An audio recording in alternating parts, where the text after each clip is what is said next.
So the next part I'm going to be painting is going to be all the white parts, all the blue parts, all the red parts, and all the yellow parts in one color, so that way I can repaint it over those colored parts with the clearer colors that are associated to each part. So at this point I will paint all the parts chrome silver. However, I came across these two bottles that I had off to the side, and I didn't look at them properly, so I decided to look at them closely to see what I have to deal with. First up I have is this one, number 104, also known as Gun Chrome. And it has, I thought it would be the equivalent to gun metal, but the Gun Chrome is interesting. It is kind of like a metallic grayish blue color. And even though this is probably not appropriate for this kit, I have an idea on what other kit I can use, so this one I'll put to the side for another kit. Which brings me up to this color, number 159, known as Super Silver. Super Silver, I think I reviewed it one time. I don't know which kit I used, but it is far more brilliant than the Chrome Silver.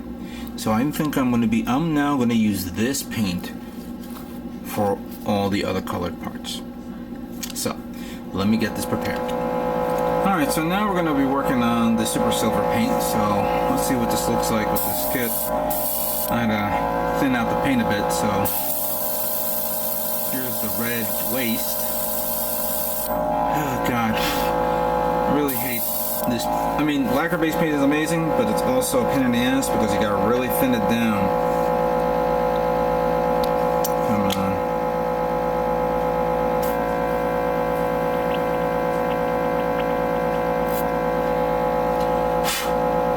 Alright, let's see if this works again.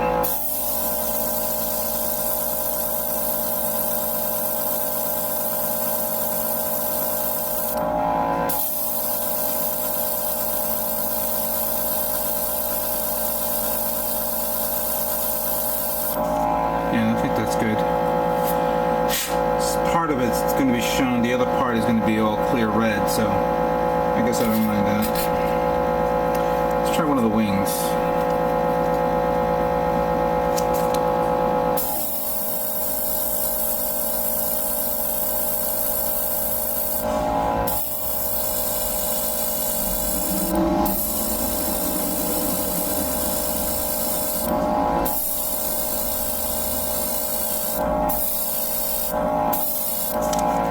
Alright, the wings came out okay. Nicely even coated. I'm sorry if the lighting doesn't look pretty well so you can see this. Obviously when this is done, I'll show it all, what it looks like. Yeah, that's good.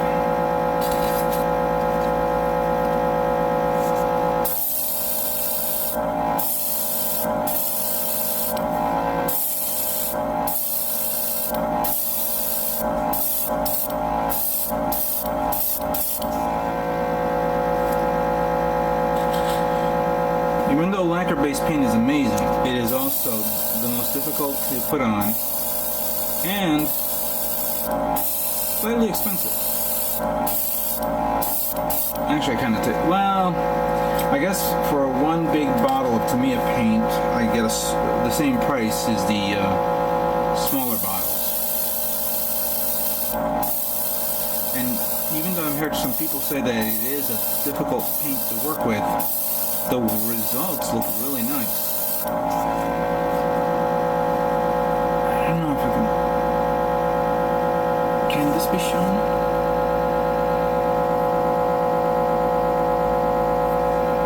See? Alright, let me try my other side armor.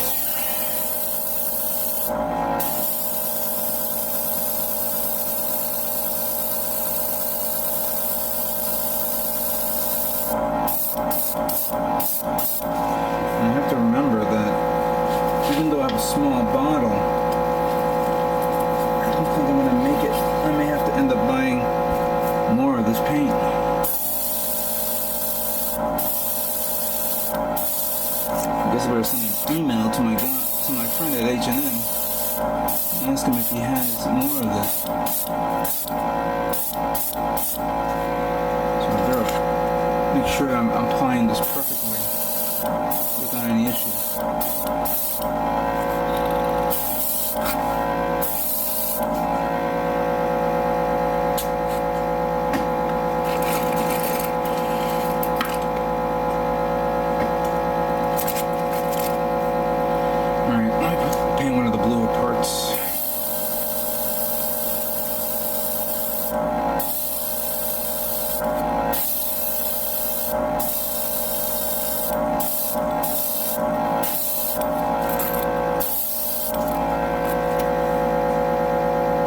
There is a nice brilliance to it, and hopefully the blue part, clear blue, shows off this kit.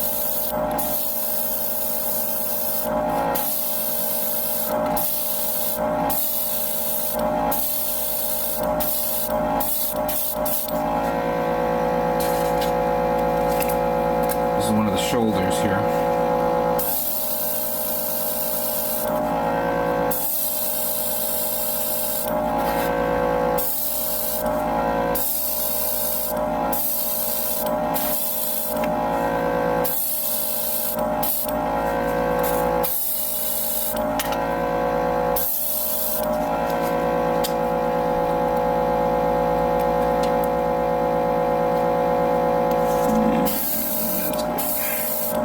I may have to redo my alligator clips because even though they're long, they're also uncomfortable to maneuver, especially with the lamp and the camera and all that nonsense. So I may have to redo them all over again.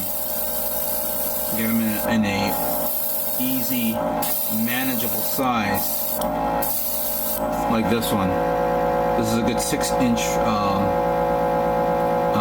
bamboo stick that I cut, and I put it onto this, so it came out perfect.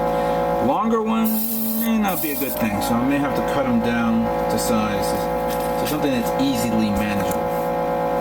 A tip for those of you who are planning to set up airbrushing for the very first time themselves.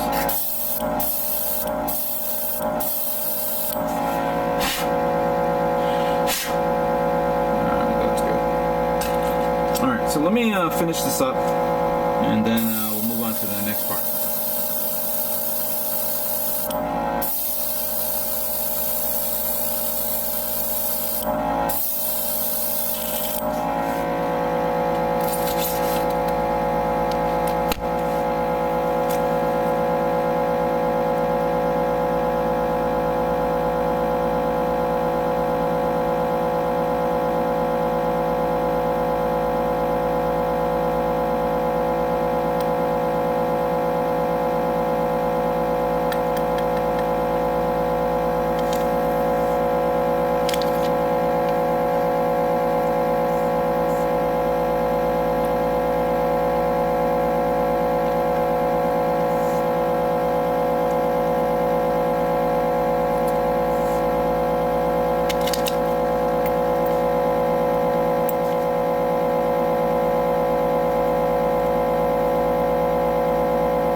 after waiting for the super silver to dry up, it's time for me to start painting some of the clearer colors on this kit. I'm going to start from fewer parts to many parts. So the fewer parts happens to be the red parts.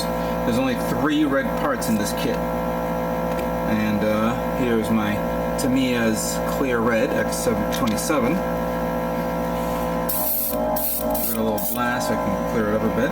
Put very little amount on it, but I'm going to start with the little face mask. Give it a little blast.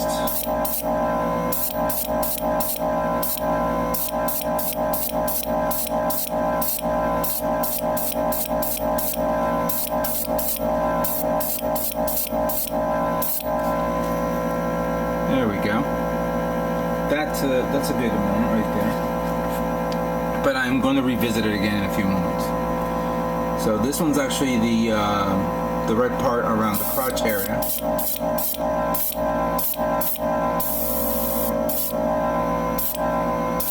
I'm going to get all the way around along the edges of this kit, of this part.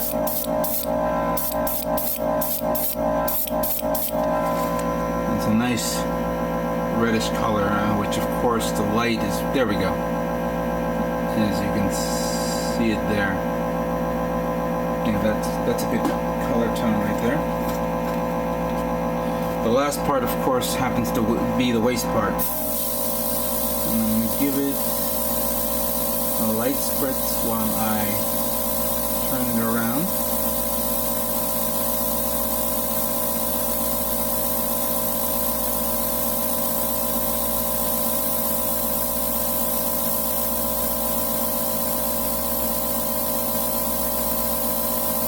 Many of you guys are asking, why don't I just buy metallic red? Well, I got the metallic red, and you guys saw that when I painted the missiles on the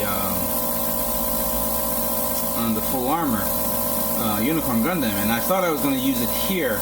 But considering that I was painting the whole thing the same super silver, paint, I think this will be probably better to do it this way. It has a nice texture color look to it, and it's pretty even out.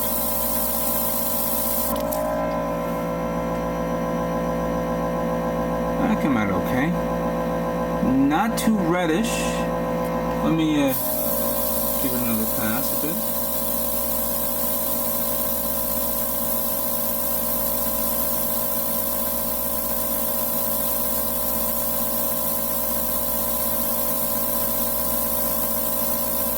Alright, that's good.